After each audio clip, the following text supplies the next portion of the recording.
It's Fed Day, so let's go over everything you need to know before and going into the Fed decision today. First, the data this morning.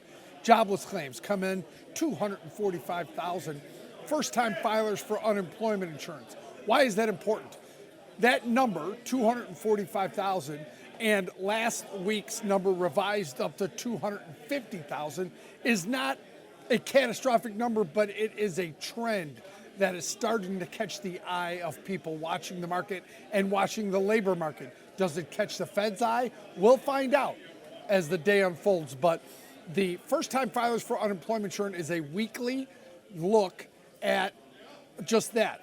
Non-farm payrolls and unemployment and first-time filers for unemployment insurance, and it gives you a hint. And you're watching for trends, and the trends have been slightly higher in jobless claims. Now, the other thing we're going to look at today is in the Fed meeting, you're going to get something called the Summary of Economic Projections, or the dot plot, right? It's basically the members of the Fed policymakers, giving you their expectations for things like GDP growth, inflation, unemployment, where they think the Fed funds rate will go over the next 1 year to 3 years is what they'll give you. That's why this quarterly number that we get every March, June, September, and December is so important, because it gives you what the Fed's snapshot projection right now going forward is. We'll get one of those today when the Fed releases. We don't expect them to lower interest rates, but Jerome Powell's press conference and the release of the dot plot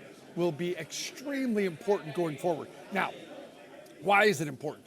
Well, it gives you a look at what the Fed members' projections are for the state of the overall economy, their economic growth outlook, their looks on things like I said, inflation, unemployment, GDP. All those things combined will give, decision makers, people that move money and attract money, it gives them a clear picture into what the Fed sees. Remember, they have access to data.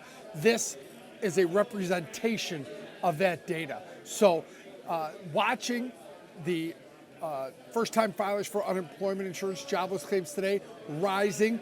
Let's see if the dot plot reflects any of that somewhat slowdown in the overall economy. Does that bring the number of interest rate cuts further closer to us, or does it push them further away? So today's an important day, not that the Fed will move on interest rates, but what they do with that.